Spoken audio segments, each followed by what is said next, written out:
Assalamualaikum warahmatullahi wabarakatuh. Di sini saya akan mempresentasikan hasil diskusi kelompok kami mengenai proyek pembangunan gedung sekolah dengan desain menggunakan arsitektur AI. Sebelumnya saya akan memperkenalkan anggota kelompok kami. Yang pertama ada Sanchia Nabila Saraswati, yang kedua ada saya sendiri, Nuria Syarifah, dan yang ketiga ada Nurwahyu Suci Rahayu. Oke, langsung saja. Yang pertama saya akan menjelaskan mengenai key research dari proyek yang akan kami buat. Di sini ada brief proyeknya. Pertama saya akan menjelaskan mengenai ringkasan eksekutifnya terlebih dahulu. Untuk proyek ini bertujuan untuk membangun sebuah gedung sekolah yang inovatif yang mengintegrasikan kecerdasan buatan atau AI dalam sebuah aspek desain dan operasinya.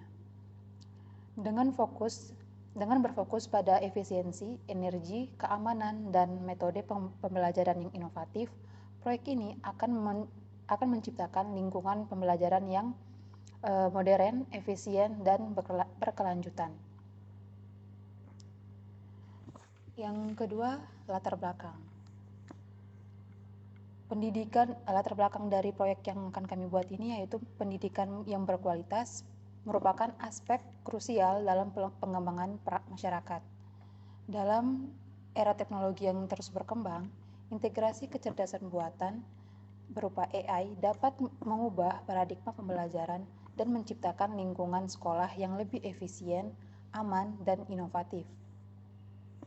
Proyek ini bertujuan untuk membangun gedung sekolah yang memanfaatkan teknologi AI dalam desainnya, yaitu dengan menciptakan ruang pembelajaran yang modern, efisien, dan ramah anak-anak. Selanjutnya ada rumusan masalah dari proyek yang akan kami bangun.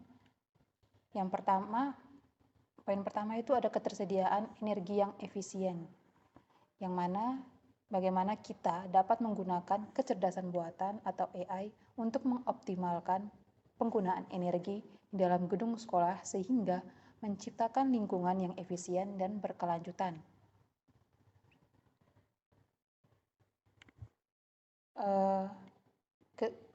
Poin yang kedua yaitu desain arsitektur ramah anak-anak dan inovatif, yang bagaimana kita dapat merancang arsitektur gedung sekolah dengan pendekatan AI yang mendukung metode pembelajaran inovatif dan ramah anak, mendorong kreativitas dan motivasi siswa. Yang ketiga, integrasi keamanan berbasis AI, yang bagaimana kita dapat mengintegrasikan sistem keamanan berbasis kecerdasan buatan untuk meningkatkan keamanan di dalam gedung sekolah dan memberikan perlindungan yang maksimal bagi siswa dan staf. Selanjutnya yang terakhir, perencanaan tata ruang dan pengaturan lalu lintas dengan AI, yang bagaimana kita dapat menggunakan kecerdasan buatan untuk merencanakan tata ruang yang optimal dan pengaturan lalu lintas di dalam gedung sekolah untuk memastikan efisiensi penggunaan ruang dan kelancaran aktivitas.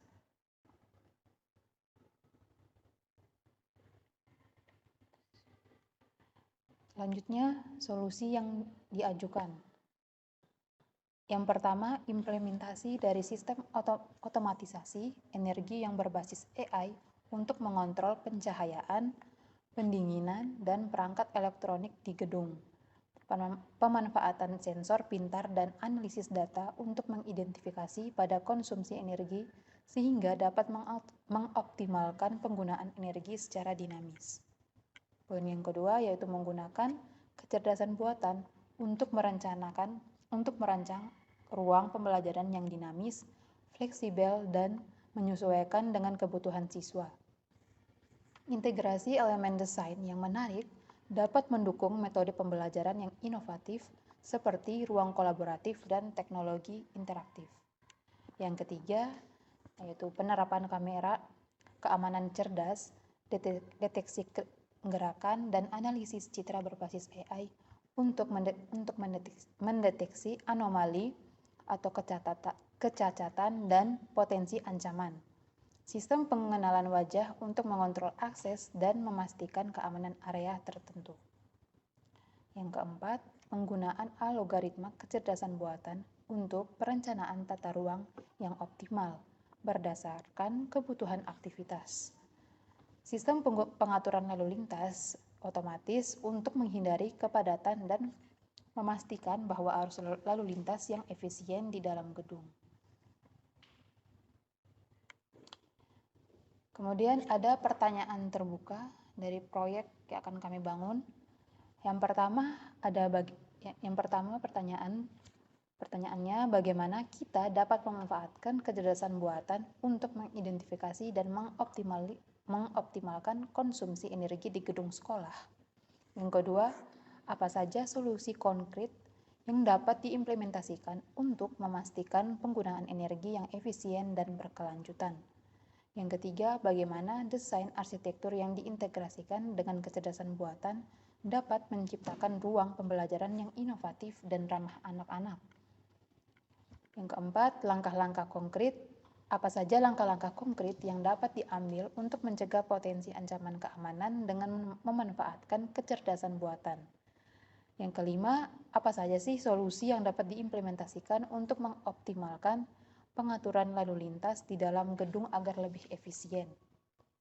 Yang keenam, bagaimana kita dapat mengukur dan mengevaluasi dampak lingkungan pembelajaran yang dihasilkan oleh desain dan teknologi AI dalam gedung sekolah. Yang terakhir, apa saja feedback yang dapat dikumpulkan dari siswa dan pengajar untuk memahami sejauh mana lingkungan pembelajaran pendukung tujuan pendidikan. Selanjutnya akan dijelaskan oleh teman saya, Nur Wahyu Suci Rahayu. Selanjutnya resiko. Ada beberapa resiko. Yang pertama yaitu resiko teknologi. Kemungkinan kegagalan teknologi kecerdasan buatan yang dapat mengakibatkan disrupsi dalam operasional gedung sekolah. Mitigasinya, melakukan uji coba dan pengujian menyeluruh sebelum implementasi penuh. Memiliki rencana pemulihan jika terjadi kegagalan. Yang kedua, resiko keamanan data. Resiko keamanan data adalah ancaman terhadap keamanan data dan informasi siswa serta staf yang disimpan atau diproses oleh sistem kecerdasan buatan. Mitigasinya, menerapkan langkah-langkah keamanan data yang ketat, termasuk enkripsi dan kontrol akses yang baik. Melibatkan spesialis keamanan dalam perancangan sistem. Yang ketiga, resiko ketergantungan teknologi. Ketergantungan pada teknologi AI yang tinggi dapat menyebabkan ketidakmampuan untuk beroperasi secara normal jika terjadi gangguan teknis atau kegagalan sistem. Mitigasinya, menyusun rencana kontingensi yang mencakup solusi manual dan perencanaan pemeliharaan rutin. Yang keempat, risiko keselamatan dan kesehatan. Merupakan potensi risiko terhadap keselamatan dan kesehatan penghuni gedung, terutama jika teknologi kecerdasan buatan digunakan dalam sistem pengaturan keamanan. Mitigasinya, penerapan sensor keselamatan, pelatihan staf, dan prosedur evakuasi yang jelas. Yang kelima, resiko keuangan. Ini merupakan potensi biaya tambahan yang tidak terduga selama implementasi dan konstruksi yang dapat mempengaruhi anggaran proyek.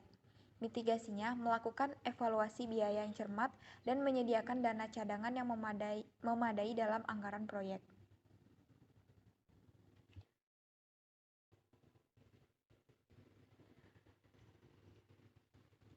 Selanjutnya yaitu tujuan.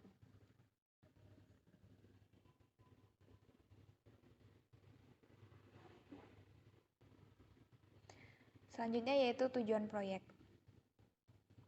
Tujuan proyek yang utama adalah membangun gedung sekolah inovatif yang memanfaatkan kecerdasan buatan atau AI dalam desainnya, menciptakan lingkungan pembelajaran yang modern, efisien, dan aman.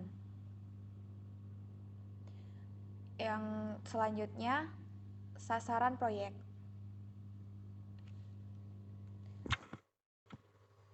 Sasaran proyek ini Ada beberapa sasaran proyek.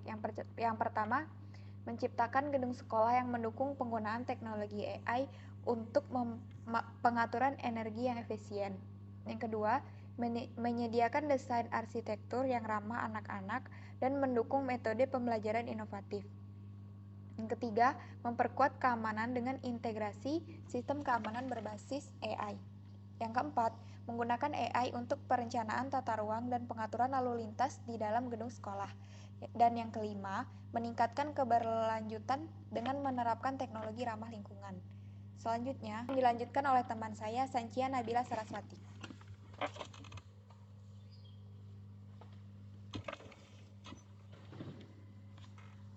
Ya, di sini saya sendiri, Sancia Nabila Saraswati, NIM 2100016005. Di sini saya akan menjelaskan kegiatan proyek. Fase pertama yaitu persiapan. Fase persiapan itu ada 3, analisis persyaratan gedung sekolah, peninjauan kontrak konstruksi, dan penetapan lingkup proyek. Fase kedua ada desain. Desain ada 3 macam.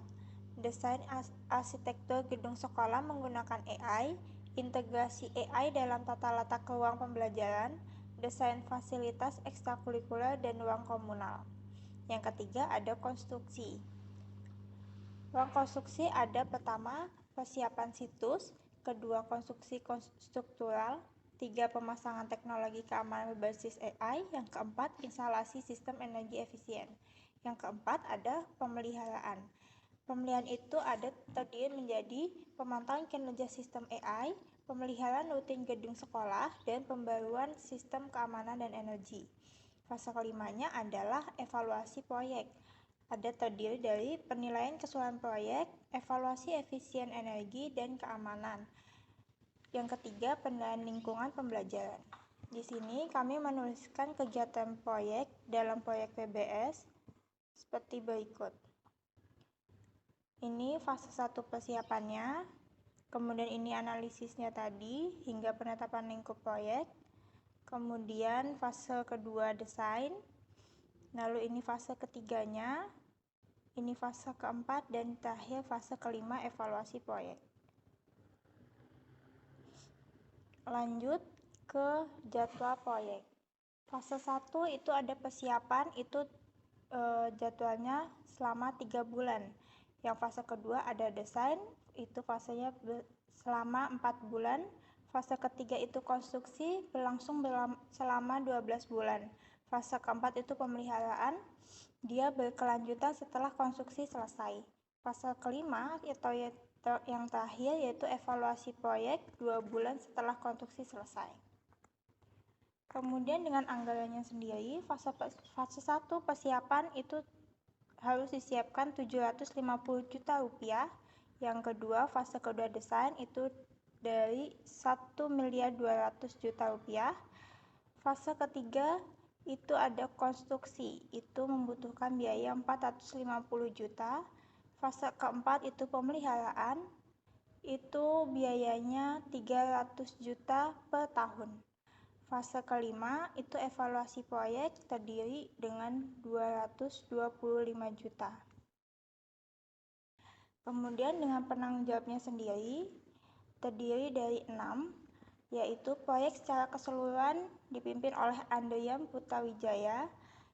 Kemudian tim desain arsitektur dipimpin oleh Sarah Indahsari. Tim konstruksi dipimpin oleh Daniel Pratama Nugraha. Kemudian tim keamanan dan teknologi AI dipimpin oleh Amanda Devilhayu. Kemudian tim pemeliharaan akan dipimpin oleh Rizky Ardiansyah Utama. Dan yang terakhir adalah evaluasi proyek yang akan dipimpin oleh Bella Aulia Rizky. Cukup sekian presentasi dari kelompok kami.